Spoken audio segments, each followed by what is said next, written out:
आज हम आपको आपके मनपसंद चैनल पर कक्षा 9 सामाजिक विज्ञान के समकालीन भारत भाग 1 एनसीईआरटी पाठ्यपुस्तक के अध्याय 3 अफवाह ड्रेनेज के बारे में भौगोलिक जानकारी देने जा रहे हैं, जो कक्षा 9 के विद्यार्थियों के साथ साथ प्रतियोगी परीक्षार्थियों के लिए भी बहुत ही लाभप्रद होगी। सर्वप्रथम हम जानेंगे कि अफवाह क्या है। एक क्षेत्र के नदी तंत्र अर्थात जल का विभिन्न दिशाओं से छोटी छोटी धाराओं का एक साथ मिलकर बहना ही अफवाह कहलाता है। जैसा आप चित्र में देख रहे हैं, अफवाह के 4 प्रतिरूप होते हैं। ए धूमाकृतिक अफवाह, ब जालीनुमा अफवाह, स आयताकार अफवाह, द अरीय अफवाह। अब हम गार्ज अथवा महाखड्ड के बारे में चर्चा करेंगे। जैसा कि आप चित्र को देख रहे हैं, महाखड्ड या गार्ज वी आकार की घाटी का ही विशिष्ट रूप है।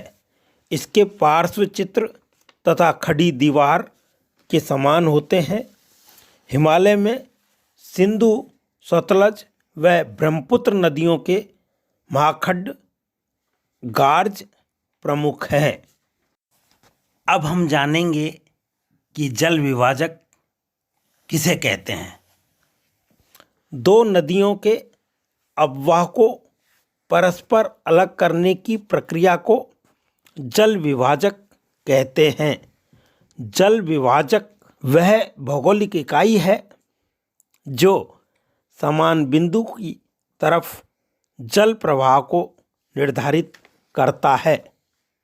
अब हम भारत की नदियों को लेंगे, जो कि आपको डायग्राम में नज़र आ रहा है।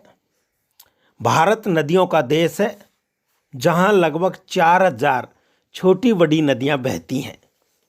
भारत की लगभग 77% नदियां बंगाल की खाड़ी व बंगाल में गिरती हैं और 23% नदियां अरब सागर, अरेबियन सी में। भारत में नदियों के अफवाह को मुख्य रूप से 2 भागों में बांटा गया है: हिमालय का अफवाह और प्रायद्वीपीय अफवाह। हिमालय के अफवाह को 3 भागों में बांटा गया है। इसे मानचित्र को देखने से स्पष्ट होता है। ए सिंधु नदी प्रणाली। सिंधु नदी का उद्गम मानसरोवर झील के निकट तिब्बत में है। सतलज, व्यास, रावी, चिनाब तथा झेलम आपस में मिलकर पाकिस्तान में मिठानकोट के पास सिंधु नदी में मिल जाती है। 2900 किलोमीटर लंबी सिंधु नदी विश्व की लंबी नदियों में से एक है।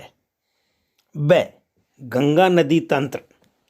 गंगा की मुख्य धारा भागीरथी गंगोत्री हिमानी से निकलती है तथा अलकनंदा उत्तराखंड के देवप्रयाग में इससे मिलती है। इनमें से कुछ प्रमुख नदियां यमुना, घाघरा, गंडक तथा कोसी है, जो कि गंगा नदी में मिलती है। यमुना नदी हिमालय के यमुनोत्री हिमानी से निकलती है। स ब्रह्मपुत्र नदी तंत्र। यह नदी तिब्बत की मानसरोवर झील के राकसताल नामक स्थान से निकलती है। यह हिमालय के समानांतर पूर्व की ओर बहती है। इसे अलग अलग क्षेत्रों में अलग अलग नामों से जाना जाता है, जैसे धियांग, दिबांग इत्यादि। इसकी सहायक नदियां दिबांग, लोहित, केनुला इत्यादि हैं। जो चित्र देख रहे हैं, यह ब्रह्मपुत्र वह गंगा का सुंदरवन डेल्टा का है। यह गंगा व ब्रह्मपुत्र नदियों द्वारा बनाया गया है, जिसका नाम यहाँ पाए जाने वाले सुंदरी वृक्ष, जिन्हें मैंग्रोव के नाम से भी जाना जाता है, से लिया गया है। यहाँ बंगाल टाइगर भी पाया जाता है, जो विश्व प्रसिद्ध हैं, और इसे निम्न चित्र के द्वारा दर्शाया गया है। अब इसके आगे की जानकारी एवं पुनरावृत्ति प्रश्न स्वाध्याय के रूप में अपवाह भाग 2 में समझाया जाएगा।